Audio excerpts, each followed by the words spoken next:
ইসলামে খেলাধুলার বিধান কি? সম্প্রতি আলেমদের অ্যাক্টিভিটিস দেখে মনে হচ্ছে কোনো খেলাধুলাই করা যাবে না। কিন্তু একজন মানুষের শারীরিক ও মানসিক সুস্থতার জন্য তো বিনোদনের প্রয়োজন হয়। এক্ষেত্রে ইসলামের দৃষ্টিভঙ্গি কি? প্রিয় দর্শক, একজন মানুষের সুস্থভাবে পৃথিবীতে বেঁচে থাকার জন্য যা দরকার তার সবকিছুর ব্যবস্থা আল্লাহ রাব্বুল আলামিন আমাদের জন্য রেখেছেন।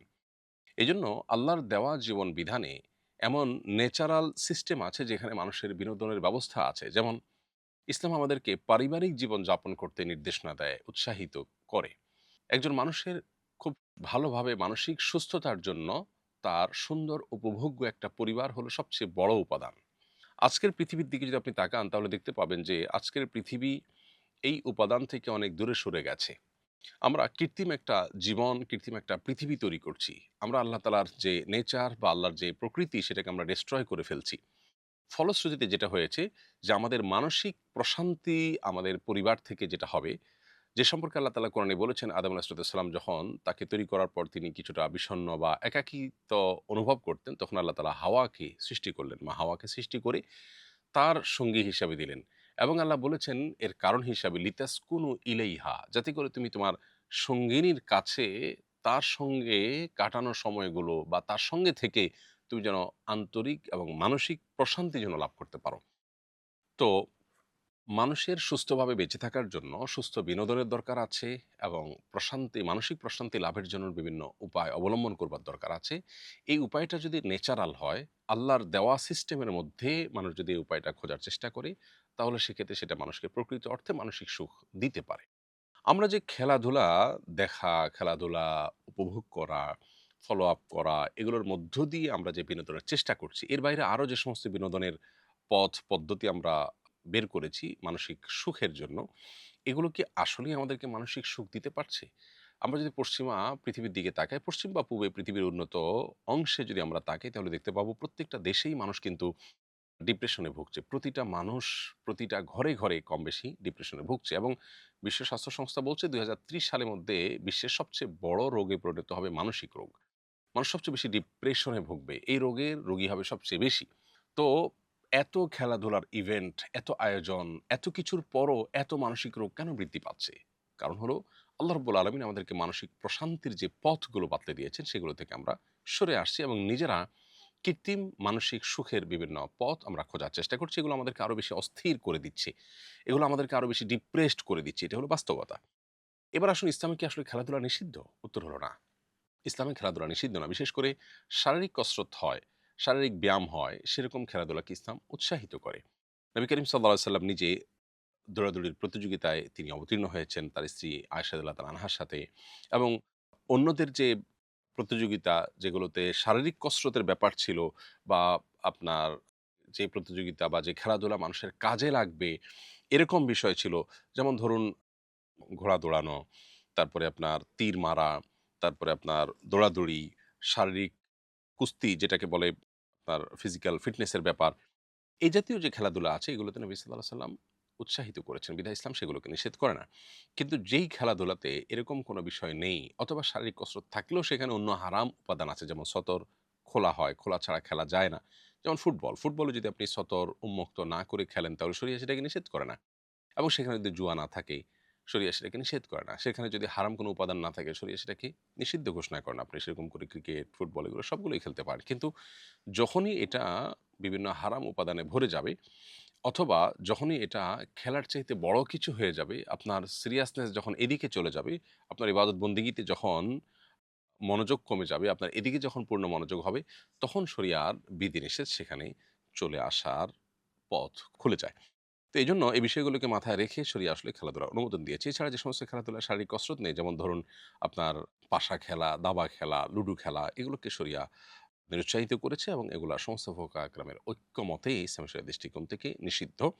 কারণ এগুলোতে আসলে কোনো শারীরিক বা মানসিক কোনো প্রশান্তির বিষয় না, বরং এগুলোতে মানসিক আরো কষ্ট মানুষের বাড়ে, আরো বেশি ডিপ্রেসড মানুষ হয়, আরো বেশি অশান্তিতে থাকে। আপনি দেখবেন সমাজে এ জাতীয় খেলা বিশেষ করে যখন জুয়ায় পরিণত হয়, ক্যারাম বোর্ড থেকে নিয়ে, তাস থেকে নিয়ে বিভিন্ন রকমের খেলা, এগুলোতে যারা খুব বেশি মগ্ন থাকে এরা মানসিকভাবে অনেক বেশি সুখী থাকে না। এরা বরং সমাজের খুব দুঃখে থাকা মানুষজন, খুবই আপনার আগোছালো জীবনযাপন যাদের, যাদের জীবনে তেমন কোনো পরিকল্পনা নাই, সুন্দর গোছানো কোনো জীবন নাই, এই মানুষগুলোকে দেখবেন মূলত আপনি এসবের ভেতরে মজে থাকতে। অতএব খোলাসা কথা হলো ইসলাম খেলাধুলা নিষিদ্ধ নয়। ইসলামে খেলাধুলার অনুমোদন রয়েছে যদি সেখানে শারীরিক কসরত থাকে, সেখানে যদি হারাম কোনো উপাদান না থাকে। এই ২ শর্তে খেলাধুলাকে ইসলাম অনুমোদন করে। আর সুস্থভাবে বেঁচে থাকার জন্য এ সমস্ত খেলাধুলা বা এ সমস্ত আয়োজনগুলো এর বাইরেও আল্লাহ রাব্বুল আলামিন আমাদেরকে ন্যাচারাল বহু সিস্টেম দিয়ে রেখেছেন। সেগুলোকে আমরা পরিবর্তন করছি। পরিবার ব্যবস্থাকে আমরা ভেঙে ফেলছি। একাকী জীবনযাপন করাকে উৎসাহিত করা হয়। উন্নত দেশগুলোতে দেখবেন যে একটা বয়সে চলে যাওয়ার পরে ছেলেরা মা-বাবার থেকে, মেয়েরা মা-বাবার থেকে আলাদা হয়ে থাকাটাকে অ্যাপ্রিশিয়েট করা হয় এবং যার মতো থাকার ব্যাপারটাকেই অ্যাপ্রিশিয়েট করা হয়। পরিবার থেকে মানুষ যখন দূরে সরে তখন মানুষের নানাবিধ অশান্তি শুরু হয়। পরিবারের বাইরেও মানুষের মানসিক প্রশান্তির জন্য আরো বহুবিধ আল্লাহর ব্যবস্থাপনা আছে, কুদরতি ব্যবস্থাপনা আছে, প্রাকৃতিক ব্যবস্থাপনা আছে। সেগুলোকে আমরা ডিস্ট্রয় করে ফেললে কখনোই আমরা প্রকৃত অর্থে মানসিক শান্তি অর্জন করতে পারব না। আমি সারা বছর নানা জিনিস ফেরি করে বিক্রি করি। এ দিয়ে সংসার চালাই। বিশ্বকাপ উপলক্ষে বিভিন্ন দেশের জার্সি বিক্রি করি। এটি জায়েজ হচ্ছে কিনা? মৌলিকভাবে জার্সি বিক্রি করা নাজায়েজ কোনো বিষয় নয়। আপনি এটা বিক্রি করতে পারেন। কারণ জার্সি এমন কিছু না যেটা মৌলিকভাবে কোনো হারাম। এটার ব্যবহার কারণে এটি উত্তম, অনুত্তম এবং বিভিন্ন বিধানের জন্য প্রযোজ্য হতে পারে। এটা পরে নামাজ পড়া না পড়ার বিষয়গুলো আসতে পারে। বাট মৌলিকভাবে এটা কোনো হারাম বিষয় নয়। বিধায় এটার কেনাবেচা আপনার জন্য করা জায়েজ হবে। এটা নাজায়েজ কোনো ব্যবসা হবে না। তো আমি মানত করেছিলাম আমার গর্ভস্থ সন্তানটি জন্মগ্রহণ করলে এবং সুস্থ থাকলে আমি একটি ছাগল জবাই করে এলাকাবাসীকে খাওয়াবো। কিন্তু ৪ দিনের মাথায় সন্তানটি মারা যায়। এখন কি মানতটি আমার পূর্ণ করতে হবে? প্রিয় দর্শক, গর্ভস্থ সন্তান জন্মগ্রহণ করলে এবং সুস্থ থাকলে আমি অমুক, অমুক কাজ করব। এই কথা বলার মধ্য দিয়ে মূলত আপনি শর্ত আরোপ করেছেন মানতের জন্য যে সন্তানটা জন্ম নিবে এবং সুস্থ থাকবে। যেহেতু সন্তান জন্মের পর মারা গেছে, সুস্থ থাকা বা বলতে সুস্থভাবে বেঁচে থাকা বলতে আপনার অন্য ১০ টি সাধারণ সন্তানের মতো যদি সে বেঁচে থাকে, সেটাই উদ্দেশ্য হয়ে থাকে। তাহলে সেক্ষেত্রে আপনার সন্তান যেহেতু বেঁচে থাকেনি, সেজন্য আপনার মানত পূরণ করা আবশ্যক হবে না। আমি বাস সেক্টরে কাজ করি। আমার অধিকাংশ নামাজ সফর অবস্থায় হয়ে থাকে। সবসময় নামাজ কাজা হয়। এভাবে সবসময় কাজা নামাজ আদায় করে নামাজ হবে কিনা? এছাড়া আমার কাছে আর কোনো বিকল্প তো নেই। উত্তর হলো যে, আপনি যদি বাসে কাজ করেন, তাহলে সেক্ষেত্রে সফর অবস্থায় থাকলে আপনি সফরের নামাজ পড়বেন এবং সফর অবস্থায় নামাজ পড়ার যে বিধিবিধান সেগুলো প্রযোজ্য হবে, সেগুলোকে আমল রেখে আপনাকে ওয়াক্ত মতো নামাজ পড়ার জন্য সচেষ্ট থাকতে হবে। যদি বলেন যে, "না, আমি সময় মতো নামাজ পড়তে পারি না, বরং আমি সফরে থাকার কারণে নামাজ কাজা হয়ে যায়।" তাহলে সেক্ষেত্রে নিয়মিত যদি এরকম হয়, তাহলে সেক্ষেত্রে এই জব সুইচ করে আপনাকে অন্য কোনো জবের প্রয়োজনে যেতে হবে। কিন্তু আপনি নামাজ আপনাকে ওয়াক্ত মতো পড়তেই হবে। আল্লাহ বলেছেন, "ইন্নাস সালাতা কানাত আলাল মুমিনিনা কিতাবাম মাওকুতা" নিশ্চয়ই ঈমানদারদের জন্য নামাজ নির্দিষ্ট সময়ে পড়াটাকে আল্লাহ তাআলা ফরজ করেছেন। এজন্য সফরের সময় যথাযথভাবে আপনাকে নামাজ পড়ার চেষ্টা করতে হবে। আপনি প্রয়োজনে জামাতের সাথে নামাজ পড়া সম্ভব না, একাকী পড়ে ফেলবেন। ঠিক নামাজের সময়টাতে আপনি দাঁড়িয়ে ওয়াশরুমের যে বিরতি আছে, সেই বিরতি দিয়ে সে ফাঁকে আপনি নামাজ পড়ে ফেলতে পারেন। যেকোনোভাবে আপনাকে নামাজ পড়ার চেষ্টা করতে হবে। গ্রামের ছেলেরা আমার দোকানের সামনে বড় পর্দায় খেলা দেখার ব্যবস্থা করতে চাচ্ছে। যাবতীয় খরচ তারা করবে, শুধু আমি জায়গাটা দেব। এতে আমার বেচাকেনা বাড়বে। এই অনুমোদন দিলে কি কোনো সমস্যা আছে? প্রিয় দর্শক, গ্রামে আজকাল বিশ্বকাপ ফুটবল, বিশ্বকাপ ক্রিকেট সহ এ সমস্ত টুর্নামেন্টগুলো, ইভেন্টগুলোকে ঘিরে নানাবিধ বিষয় ঘটে থাকে। এর মধ্যে একটা হলো জুয়া। আর্থিক লেনদেন, বাজি ধরাধরির বিষয় এটি ব্যাপকভাবে ঘটে থাকে। এরকম কোনো হারাম উপাদান যদি সরাসরি সম্পৃক্ত হয়, তাহলে সেক্ষেত্রে সেখানে জায়গার ব্যবস্থা করা আপনার জন্য জায়েজ হবে না। কারণ সেটি সূরা মায়েদার ২ নম্বর আয়াতের আলোকে অন্যায় এবং পাপ কাজে সহযোগিতার শামিল হবে। আল্লাহ বলেছেন, "ওয়ালা তাআবানু আলাল ইসমি ওয়াল উদওয়ান" তোমরা পাপ এবং সীমা লঙ্ঘনের কাজে কেউ কাউকে পারস্পরিকভাবে সহযোগিতা করো না। এর বাহিরে সেখানে বড় পর্দায় তারা খেলা দেখতে গিয়ে আরো যে সমস্ত গুনাহ নিশ্চিতভাবে হবে। যেমন আপনার সেখানে খেলার ফাঁকে, ফাঁকে অ্যাডভার্টাইজ আসবে। সেই অ্যাডভার্টাইজগুলো তারা দেখবে ইচ্ছা অনিচ্ছায় হোক। সেখানে মিউজিক বাজবে। হারাম বহু উপাদান সেখানে যুক্ত হবে। তো সে বিষয়গুলোর কারণে অবশ্য আপনার এই জায়গা দেওয়াটা হারাম হবে কিনা সেটা বলা কঠিন।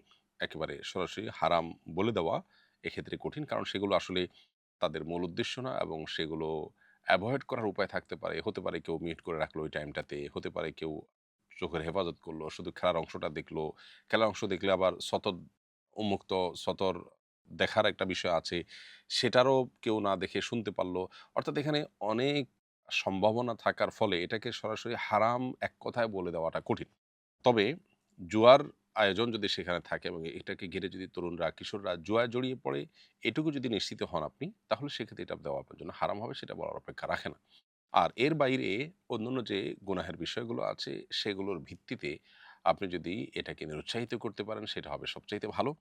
তাদের ইনটেনশন এবং সার্বিক বিষয়কে পর্যালোচনা করে এটি আপনার জন্য জায়েজ হবে কিনা সেই ডিসিশন দিতে হবে। আমি শুধুমাত্র সম্ভাব্য অবস্থার কথা আপনাকে জানালাম।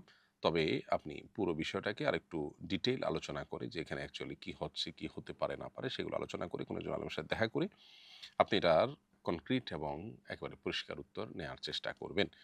যেহেতু আমি একাধিক সম্ভাবনার কথা বলেছি, অতএব একাধিক সম্ভাবনার ভিত্তিতে এর বিধানের ভিতরে তারতম্য হতে পারে।